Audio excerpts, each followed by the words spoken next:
আর যৌবনকালের ইবাদত আমার আল্লাহ ভালোবাসে, বলুন আল্লাহু আকবার। এ যুবক ভালো করে শোনো, যৌবনকালে লম্বা সময় রুকু করা যায়, লম্বা সময় সিজদা দেওয়া যায়, লম্বা সময় নামাজে দাঁড়িয়ে থাকা যায়, যেটা বৃদ্ধ বয়সে সম্ভব নয়। বৃদ্ধ বয়সে জয়েন্টে জয়েন্টে ব্যথা, বেশিক্ষণ নিচু হয়ে রুকুতে থাকা যায় না, মনে হয় পড়ে যাব। সিজদায় যায় সুন্দর করে সিজদা দিতে পারে না, মানে শুতে পড়েন, আছে না না? তার মানে বৃদ্ধ বয়সে সম্ভব না। শোনেন, আপনারা শোনেন, একটা যুবককে যদি বলি বাবা 2000 টাকা দেবো, এই রাতের বেলায় পুকুরের নামে একটু ডুব দাও, কয় হুজুর টাকা রেডি করেন, কাপড় খুলছি। যুবক পাওয়ার আছে যে, কয় বোঝে না, বোঝেন কি আছে? যৌবনের একটা কি আছে? পাওয়ার আছে। কথা কোন ঠিক কিনা? 70 বছরের চাচা কন তো, চাচা পুকুরে নামেন, 2000 টাকা দেবো, বলবে ভাতিজা ওই টাকা নেওয়ার জন্য পুকুর থেকে কি ওঠার শক্তি আমার থাকবি? এটাই হলো বয়সের তারতম্য। কথা কোন ঠিক কিনা? বৃদ্ধ বয়সে ঠান্ডা পানি দিয়ে চাচার অজু করার ক্ষমতা থাকে না। চাচি যদি অজুর পানি গরম করে দেয় তাহলে চাচার অজু হয়, না হলে চাচার নামাজই শেষ। আর যুবক বয়সে ঠান্ডা গরম কি কন, যুবক বয়সে হাফ প্যান্ট পরে যুবক ঘুমায় শিখছে, এরকম যুবক কিন্তু আছে, আছে না নাই? মানে যুবকের শরীরের দেমাক আছে না নাই?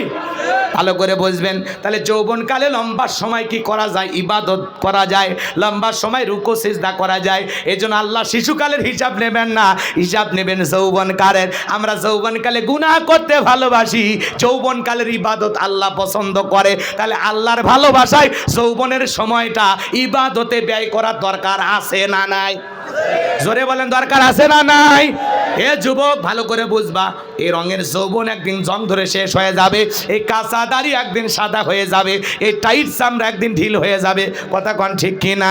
তোমার গনা দিন ফু রাইয়া যাইবে, গনা দিন ফু রাইয়া যাইবে, যৌবনে লাগবে বাটি, ওই যে দেখো ডাকিতেছে তোমায় কবরের মাটি, ওই যে দেখো ডাকিতেছে তোমায় কবরের মাটি। কথা বলে ঠিক কিনা? যেদিন সন্ধ্যার আগেই ডুববে রে বেলা, 1 মিনিটেই ভেঙ্গে যাবে তোর রঙ্গেরই মেলা, যেদিন সন্ধ্যার আগেই ডুববে রে বেলা, 1 নিমিষেই ভেঙ্গে যাবে তোর রঙ্গেরই মেলা, কারে দিবা তুমি জোরে ধমক, কারে দিবা তুমি জোরে ধমক, কারবা মাতাই বাংলাটি, ওই যে দেখো ডাকিতেছে তোমায় কবরের মাটি, ওই যে দেখো ডাকিতেছে তোমায় কবরের মাটি। কথা বলেন ঠিক কিনা?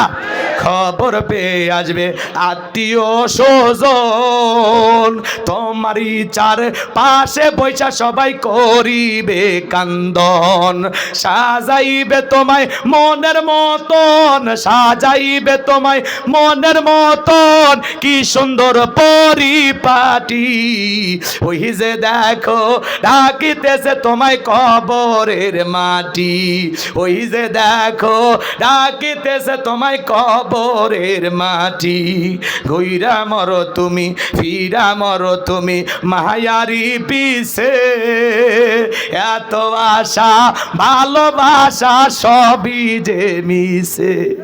কথা কয় ঘইরা মরো তুমি ফিরা মরো তুমি মায়ারি পিছে, এত আশা ভালোবাসা সবই যে মিশে, কোন দিন জানো আইসা পরে, কোন দিন জানো আইসা পরে আজরাইলের হাতের চিঠি, ওই যে দেখো ডাকিতেছে তোমায় কবরের মাটি, ওই যে দেখো ডাকিতেছে তোমায় কবরের মাটি। জোরে বলেন মারহাবা। কষ্ট হয়, কষ্ট হয় যুবক রে, রঙের যৌবন থাকবে না। যৌবনকালে তুমি গুনাহ করতে ভালোবাসো, যৌবনকালের ইবাদত আল্লাহ পছন্দ করে। হযরত আলী রাদিয়াল্লাহু তাআলা বলেন, তোমরা যৌবনের তাড়নায় গুনাহ করো, একদিন তোমাদের যৌবন থাকবে না, আমল নামায় গুনাহ ঠিকই লেখা থাকবে। কথা বলেন ঠিক কিনা? এজন্য যুবক রে, মুমিনের যৌবন হোটেলে বিক্রি হবে না, পার্কে বিক্রি হবে না, মুমিন বিবাহ বহির্ভূত কোনো সম্পর্কে জড়াইতে পারবে না, মুমিনের যৌবন তার হালাল স্ত্রীর কাছে ব্যয় হবে। কথা বলেন ঠিক কিনা? যৌবনের পরীক্ষা দিয়েছিলেন আল্লাহ নবী ইউসুফ আলাইহিস সালাম। 2 মিনিটে কি বলবো? বিরক্ত হবেন না? তাকবীর দেন, লিল্লাহি তাকবীর। জুলেখা তার কামনা বাসনা পূরণ করার জন্য 10টা দরজায় তালা বন্দি করে গোপন কক্ষে অন্দর মহলে নিয়ে গেছে। আর কাছে যা বলে, দিলে বড় জ্বালারে, পাঞ্জাবিওয়ালা হুজুর তো কিছুই বোঝে না, হুজুর সবই বোঝে, নারীর ছলা কলা বোঝে না। কথা কন ঠিক কিনা? এ যুবক, জুলেখা নিজের কাপড়গুলো ছিঁড়ে ছিঁড়ে দেবতার মুখ ঢাকে। ইউসুফ আলাইহিস সালাম ডেকে বলে, কাপড়ে ঢাকিলে তুমি দেবতার মুখ, কি দিয়া ঢাকিবা তুমি বিধাতার মুখ। জুলেখা কাছে আসে আর বলে, ইউসুফ রে, তোমার চোখ দুইটা ভারী সুন্দর, তোমার চোখের দিকে তাকাইলে আমি নিজেকে কন্ট্রোল করতে পারি না। ইউসুফ আলাইহিস সালাম ডেকে বলে, জুলেখা, এ চোখ যে আল্লাহ সৃষ্টি করেছে সেই আল্লাহকে ভয় করো। আল্লাহু আকবার বলেন। ইউসুফ আলাইহিস সালামের অন্তরে কার ভয়? ইন্নী আখাফুল্লাহ, অন্তরে আল্লাহর ভয় নিয়া পয়গম্বর ডেকে বলে, আল্লাহ, জুলেখার মনের অবস্থা আমি বুঝতে পেরেছি, একমাত্র আপনি পারেন আমাকে বাঁচাইতে। আল্লাহর পয়গম্বর ডেকে বলে, আল্লাহ, আপনার উপরে তাওয়াক্কুল করে, আপনার উপরে ভরসা করে দৌড় মারার দায়িত্ব আমার, আর আপনার কুদরত থেকে তালা খুলে দেওয়ার দায়িত্ব আপনার। পয়গম্বর বিপদে পড়ে স্মরণ করেছিলেন কাকে? ফাযকুরুনি আযকুরুকুম ওয়াশকুরুলি ওয়ালা তাকফুরুন। বান্দারে, তোমরা আমি আল্লাহকে স্মরণ করো, আমি আল্লাহ তোমাদেরকে স্মরণ করব। বান্দা সব সময় আল্লাহকে ডাকবে, আবার বিপদে যখন বান্দা আল্লাহকে ডাক দেবে, ওই বিপদ থেকে বান্দাকে বাঁচাবেন কে? ইউসুফ আলাইহিস সালাম আল্লাহর উপরে তাওয়াক্কুল করে, আল্লাহর উপরে ভরসা করে নিজের ইজ্জতকে বাঁচানোর জন্য গোপন কক্ষ থেকে দৌড় মারছে। যুবক, গোপন রুম, ইউসুফ নবী আর জুলেখা ছাড়া কেউ নাই। যুবকের তো এরকম গোপন রুম লাগবে না, পার্কের সিপা গলি পালে আর পীড়িতের 12 মাস।